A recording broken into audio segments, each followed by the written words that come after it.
Igitondo cyiza kuri mwebwe mwese mukomeje kudukurikira ndetse n'abakomeje kubana natwe muri izi gahunda z'aya makuru no kuri Emile Official. Bifurije kuramuka neza ndetse no kuramukana impagarike ndetse n'ubugingo ku bakomeje kubana natwe ndetse n'abakomeje kudukurikira. Turi mu gitondo cyo kuwa gatandatu, turi ku itariki 6 z'ukwezi kwa 12 2025. Byumvikana neza ko turi mu mpera z'uyu mwaka rwose 2025. Reka nizere ko mwese mukomeje kugira ibihe byiza, nizere ko mwese mukomeje kugira amahoro ndetse n'ubugingo, nizere ko rwose mukomeje kugira impera nziza z'uyu mwaka. Ni nuko nanjye ninjiye muri izi gahunda z'amakorano kuri Emile Official kugira ngo turebere hamwe amakuru azindutse avugwa, amakuru akomeje kugenda agaragara. Mbere yo kujya muri gahunda zawe rero, reka nkubwire ngo banza wumve amakuru azindutse avugwa, ubanza umenye ibizindutse bigaragara ku mirongo y'imbere ku rugamba, hanyuma ubashe kuba wamenya byinshi bigiye bitandukanye ku makuru azindutse hano mu karere k'ibiyaga bigari. Muri aya makuru rero aza kunyemerera nkubwire ko umwe mu basirikare bakomeye cyane by'umwihariko hano mu gisirikare cy'u Burundi FDNB yabaherutse kugwa mu mirwano imaze imisi isakiranya ihuriro ry'ingabo za Repubulika Demokarasi ya Kongo, dore ko hanakuyemo n'ingabo z'u Burundi FDNB n'umutwe wa M23. Ni imirwano bigaragara yuko rwose Burundi bukomeje gutakariramo ndetse Burundi bukomeje kugiramo igihombo gikomeye cyane, nubwo nanone Burundi bukomeje kugerageza kurwana ku butaka bwabwo ndetse n'ubusugire bwabo, ariko kandi ntabwo byabujije n'ubundi kuba hari ibisasu byaraturutse hano mu gihugu cya Repubulika Demokarasi ya Kongo kugira ngo bibashe kuba byagwa hano mu gihugu cy'u Burundi nk'uko amakuru tugera bivuga. Abaturage benshi bakomeje kwamagana iyi mirwano ikomeje kugenda iba, mu gihe abaturage benshi bakomeje guhungira mu Burundi, abandi bakaba bakomeje guhungira mu Rwanda nyuma y'imirwano ikomeje kugenda igaragara. Benshi mu bakomeje gukurikiranira hafi ibibera muri iyi mirwano baravuga yuko umutwe wa M23 bishaka kuzatuma ufata umwanzuro wo kurasa by'umwihariko ku butaka bw'u Burundi, mu gihe uruhande rw'u Burundi rwaba rwaranze kuva muri iyi ntambara, aho intambara ikomeje kugenda ica ibintu byinshi nk'uko amakuru akomeje kugenda atugera bivuga, cyangwa se nk'uko bikomeje kugenda bigaragara. Muri aya makuru kandi uraza kunyemerera rwose ngaruke by'umwihariko kuri Generali Yakutumba waje akavuga mu burakari bwinshi maze akanasobanura impamvu ya M23 ikomeje kugenda ibatsinda, niyo mpamvu yaba yatumye umutwe wa M23 ukomeje gutsindiza ingabo, ndetse bikaba byaje no kurangira abasirikare benshi bakomeje kugenda banasiga ubuzima. Ndagaruka kuri drone y'ingabo za Repubulika Demokarasi ya Kongo yahanuwe ivuye ku butaka bw'u Burundi ishaka kugaba ibitero mu bice bigiye bitandukanye.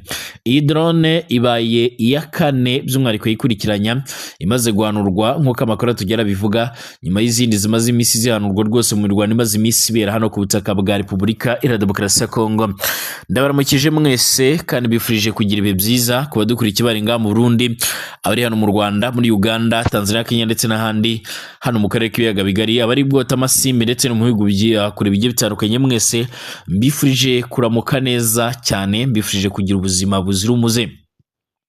Kanda subscribe boni mare bugambira ugeze hano kugira ngo wambere mazajye badukurikira, utanga igitekerezo kandi like amakuru n'ibiganiro byacu unabisangize ku nshuti zawe, hanyuma ibintu birushaho kuba byagenda neza cyane. Munyemerere rero n'ubundi turebere hamwe amakuru yihuta cyane rwose, amakuru akomeje kugenda agaragara. Aya makuru kandi munyemerere by'umwihariko tuze no kugenda tuyitsaho cyane no ku masezerano impande zombi zose kugirana hagati ya Kigali ndetse na Kinshasa. Ubwo niba utameze neza reka nkubwire ngo komera kandi wihangane, nkubwira ngo rwose uyu mwanya niba bitameze neza ejo ibintu birahinduka bikaba byagenda neza cyane.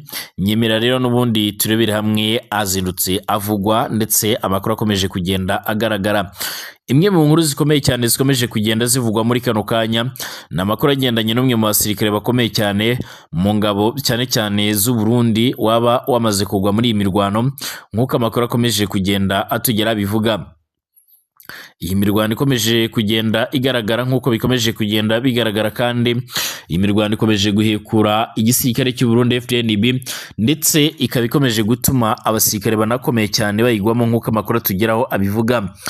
Amakuru ari guturuka mu kibaya cya Rusizi ahamaze iminsi hari kugwa umuriro w'ibisasu biremereye cyane muri Repubulika Demokarasi ya Kongo, yemeza ko Lieutenant Colonel Atanazi Minani, umwe mu basirikare bakuru mu ngabo z'u Burundi FDNB, yishwe n'umutwe wa 23 mu mirwano ikaze cyane yabereye mu ntara ya Kivu y'Amajyepfo guhera ku itariki 2 hari kuwa kabiri muri uku kwezi kwa 12. Imirwano yarubuye ndetse imirwano y'uburano bukana bukomeye cyane ku buryo benshi bamaze kwasiga ubuzima.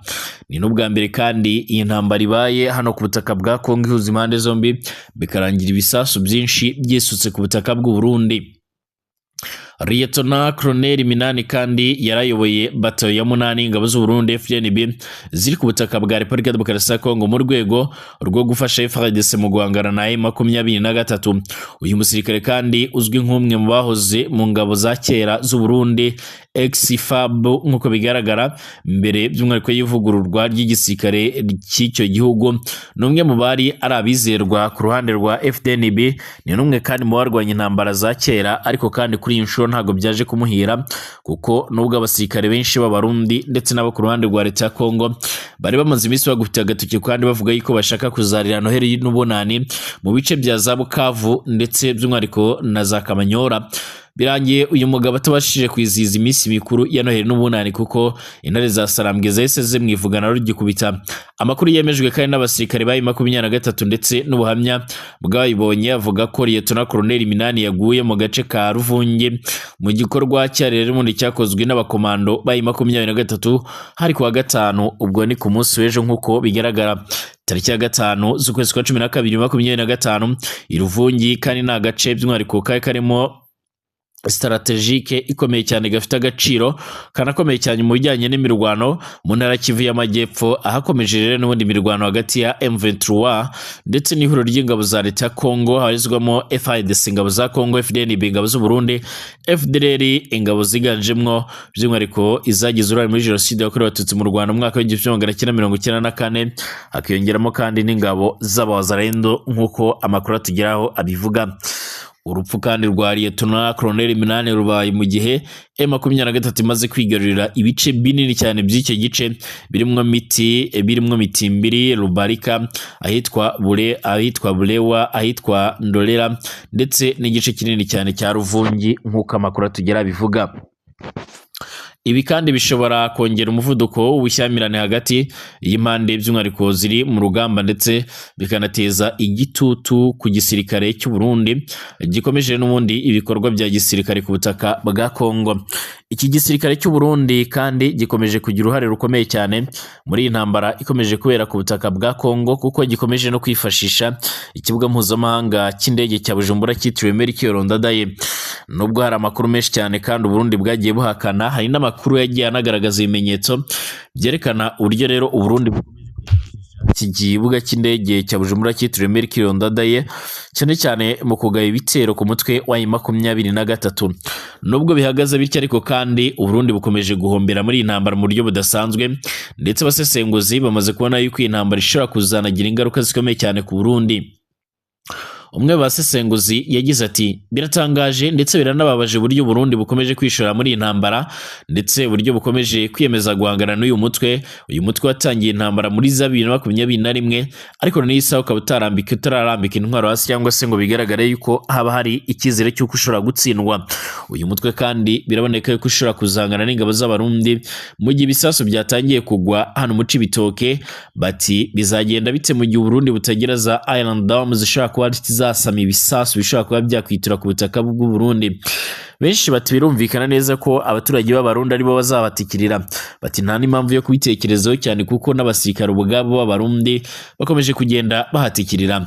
Ni ingingo ariko kandi bivuga ko yaje guteranya inama ikomeye cyane y'abajenerali hano ku butaka bw'u Burundi mu kigo kimwe cya gisirikare kitatangajwe amazina nk'uko bikomeje kugenda bigaragara. General Prime Niyongabo mugaba mukuru w'igisirikare cy'u Burundi ngo yabayekoresheje inama ikomeye cyane, maze asaba abasirikare b'Abarundi kongera bagashyira imbaraga mu kurinda imipaka ndetse no kugerageza kuburizamwe ibitero byose bishaka kubasatira Burundi. Bati byaba ari igisebo gikomeye cyane n'uburyo rero benshi bagiye batanga inama yuko iyi ntambara dukwiye kuyivamo cyangwa se kwihagarika, ariko bikarangira tutabikoze ndetse bikaba byarangira inatugizeho ingaruka zikomeye cyane. General Hamuri Yakutumba umwe mu bayobozi b'umutwe wa Wazalendo urwana ku ruhande rwa leta ya Repubulika Demokarasi ya Kongo yagaragaje umujinya ukomeye cyane mu miterere y'intambara ikomeje gukomera mu kibaya cya Rusizi, aho umutwe wa M23 ukomeje kwigarurira uduce twinshi ndetse no kwivugana abasirikare. Mu butumwa bw'amajwi rero bwatanzwe kuri uyu wa gatanu ushize tariki ya 5 z'ukwezi kwa 12 2025, General Yakutumba yavuze ko gutinda kugaba ibitero bya kwa drone z'ingabo za FARDC ari byo rero byabateje gutsindwa na M23.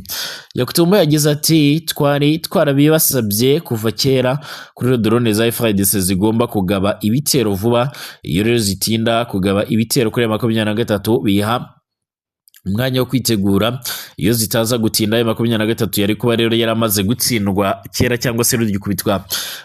Yavuze ko kandi nubwo adashaka gushinza umuntu by'umwihariko ku gutsindwa kwabo, ariko ko FARDC ndetse n'ingabo z'u Burundi babatererana ibintu rero byabaye M23, ibintu byahaye M23 urubuga rwo kubatsinda. Yakomeje agira ati ntawe rero nshinza urubanza, ariko kandi ukuri nuko twari gutsinda M23 nkuko bigaragara. FARDC n'ingabo z'u Burundi baradutererana bigatuma rero dutsindwa ku mirongo y'imbere ku rugamba. General Gutumba yanavuze ko M23 yabonye inkunga ikomeye cyane yaturutse mu gace ka Kaziba, bituma rero uyu mutwe ugira imbaraga zidasanzwe mu mirwano. Yashinjije ubuyobozi bukoresha indege za gisirikare kutagira ubushake bwo kugaba ibitero mu gihe rero kandi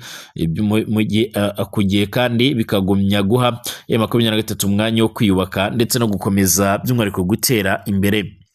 Kugeza ubu ngubu kandi nk'uko bigaragara M23 ikomeje kwagura ibirindiro mu kibaya cya Rusizi, aho by'umwihariko ikomeje kugenda igarura ibice bigiye bitandukanye n'ibyo navuze haruguru birimo nka za Mitimbiri, Rubarika, ahitwa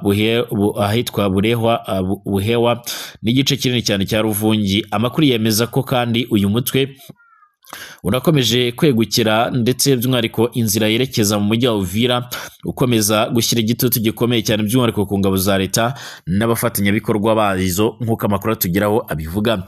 Ibi byose kandi byerekana ko rero ubufatanye buke hagati ya FARDC ndetse na FDLR, Wazalendo ndetse n'ingabo z'abarundi bushobora gukomeza guha M23 amahirwe yo gutsinda urugamba rumwe ku rundi mu gihe ibiganiro by'amahoro bikomeje kubera i Washington DC ndetse n'i Doha muri Qatar.